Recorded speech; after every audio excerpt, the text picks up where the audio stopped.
Have you ever felt like the whole world gave up on you before you even had a chance to try? The wind cut like a razor that early morning. New York's sidewalks were wet from a light drizzle that seemed to mock those with nowhere to take shelter. Amid torn bags and newspapers used as blankets, a woman with hollow eyes and trembling hands clutched an old notebook to her chest. She sat next to a dumpster, curled up as if trying to disappear.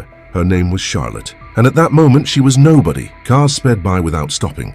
People averted their eyes. To the world, she was invisible, but inside her, something still burned. A spark, small, shy, nearly fading, but alive. She scribbled ideas, random words, drawings of trucks, roads, freedom, all in silence, as if that notebook was the only place where she could still exist. Charlotte hadn't spoken to anyone in days. Her stomach ached from hunger, but she'd grown used to ignoring it. What hurt more was the feeling of abandonment, of being doubted, ignored, discarded. But in that same place where she fell, she would also begin to plant something, without anyone noticing, without even realizing it herself. A plan was taking shape, and no one, absolutely no one, could imagine what this forgotten woman was out to build. If you think you know how this story ends, it's because you haven't heard what happened to Charlotte. Because sometimes it's in the silence of defeat that the greatest revolution begins. And if this story is already touching you, don't forget to subscribe and leave a like now. It helps spread stories like this to more people who might today be sitting on the ground, waiting for a chance. But before the revolution came the collapse, and what Charlotte lived through on the streets, few could survive. The cold wasn't the worst part. The worst was the indifference. Charlotte woke up every day with her body aching from curling up so tightly, trying to shield her bones from New York's icy wind. With each new dawn,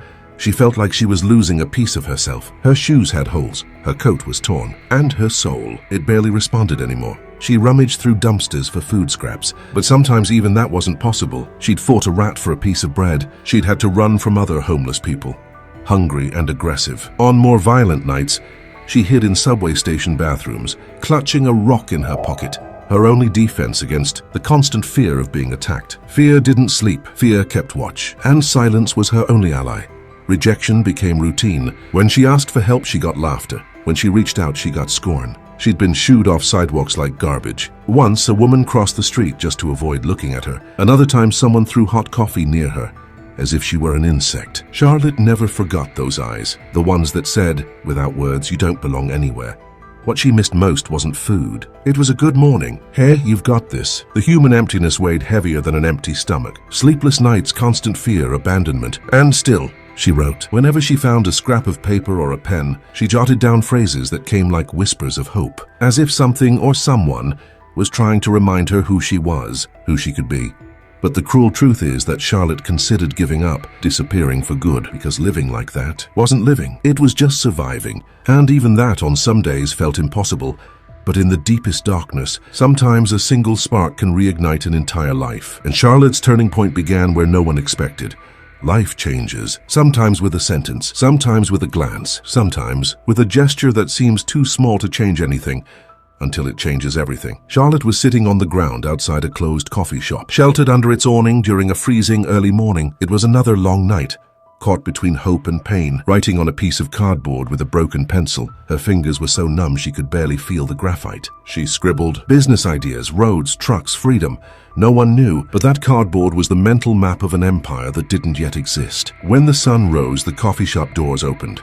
An employee saw her and by instinct moved to shoo her away. But something stopped her. Maybe it was Charlotte's eyes, tired, yes, but still resolute. Maybe it was the cardboard, covered in technical words, complex ideas, calculations. It didn't look like the work of someone. Defeated, the woman went inside and came back minutes later with a hot coffee and a muffin. She handed them over without a word. Charlotte accepted with trembling hands. "Thank you," she whispered. And then she heard, "You've got talent. I can tell from your scribbles. Don't give up on yourself." That sentence, it was like a silent earthquake in her chest. She couldn't remember the last time someone believed in her. Charlotte didn't sleep that night. She sat staring at the city's concrete and neon horizon. Something was different, not in the world, but in her. For the first time in years, she began to see herself beyond the pain. And that same day, she made a decision. She had no plan, no money, no home, but she had a decision.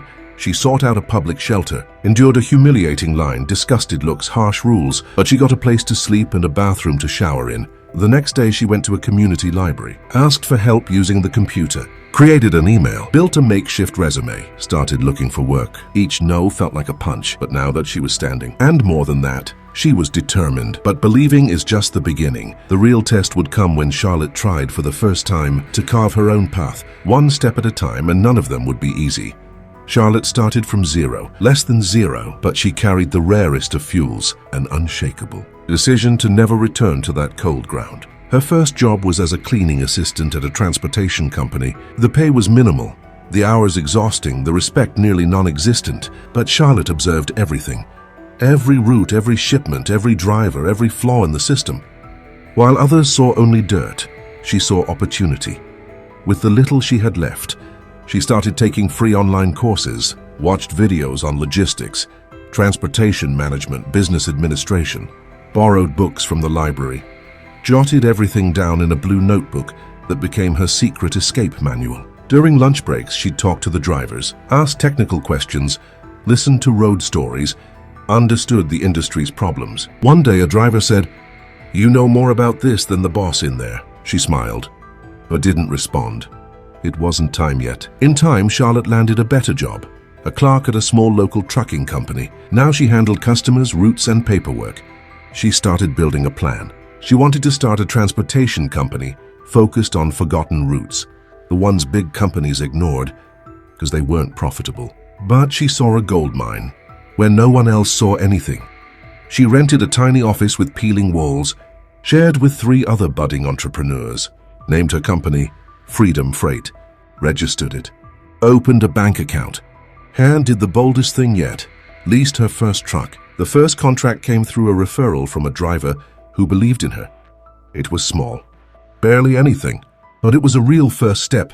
Charlotte oversaw the delivery herself, rode along, took notes, optimized times, and delivered with such excellence that the client referred another, then came another. And with each delivery, she earned not just clients, but something money can't buy, respect. But what Charlotte didn't know was that the biggest leap of her life was about to happen. And with it, the whole world would finally see who she'd always been. Some victories make noise, others make history. Charlotte was in a modest office, surrounded by file boxes and screens open with spreadsheets. But something about that day was different. A digital contract had just been signed, and with it, Freedom Freight officially became a partner of a national supermarket chain. The job, supplying secondary routes across the state. It was the biggest challenge and the biggest opportunity of her life. The fleet that started with 1 leased truck now totaled 10 owned vehicles. The company employed former shelter residents, drivers who'd been rejected, single mothers, immigrants. Charlotte didn't hire resumes. She hired stories. Newspapers started covering the company's growth. A New York Times article headlined, "From the Streets to $1 Million Route, the Woman Redefining Transportation." That's when she got an invitation to speak at an innovation event. The audience gave a standing ovation. But what hit hardest was the story behind the name tag. They said I wouldn't make it because I had nothing. But what they didn't know says that when you have nothing, you learn to build everything from scratch. Social media exploded. People from across the country sent messages. People at rock bottom, saying that after hearing her story, they decided to try again. Freedom Freight expanded to other states. International partnerships started emerging, and Charlotte, now 32, graced magazine covers, awarded as one of America's most influential young entrepreneurs. She didn't just build a trucking company. She built a movement of overcoming, of courage, of starting over, but above all, of quiet faith. The same faith born on New York's cold ground now traveled the nation's roads, in every truck, every delivery, every story of someone who refused to give up. But Charlotte didn't stop there, because for her, true success is when you turn your pain into a bridge for someone else's fresh start. Charlotte knew winning wasn't the finish line, it was just the start of something much bigger. With her name established and the company growing fast, she decided it was time to give back to the world everything it tried to take from her, but couldn't. She launched a social project called Road Routes, offering free logistics and transportation training to homeless people, women escaping abuse, and former inmates. The mission was clear: give others the chance she never had until someone believed in her. Today, hundreds have left the streets thanks to the project. Some became drivers for her company. Others started their own businesses. Each carries the story of someone who refused to be a statistic. And all those stories began in the same place, the cold ground where Charlotte once dreamed in silence. Charlotte became a mentor to young entrepreneurs. She travels the country sharing her story at schools, universities, prisons, and community centers. But her talks are never about money. They're about courage, identity, the strength born when everything seems lost. Don't believe them when they say you're not enough, because maybe the world's just not ready for the greatness living inside you. Her name is now etched on plaques, in books, in documentaries, but none of that matters to her as much as the letter she got from a 14-year-old homeless boy in Texas. I slept on the ground, like you. Now I dream of driving a truck with your name on the side. Charlotte smiled, cried, and replied personally. Because no one is too small to dream big. She won. But more than that, she helped others win with her. Because the real revolution isn't building empires, it's building bridges. And if this story touched you in some way, if it lit a spark inside you, then it was worth it. Subscribe to the channel, leave a like, and share this video with someone who's about to give up. Maybe it's exactly what they need to stand up.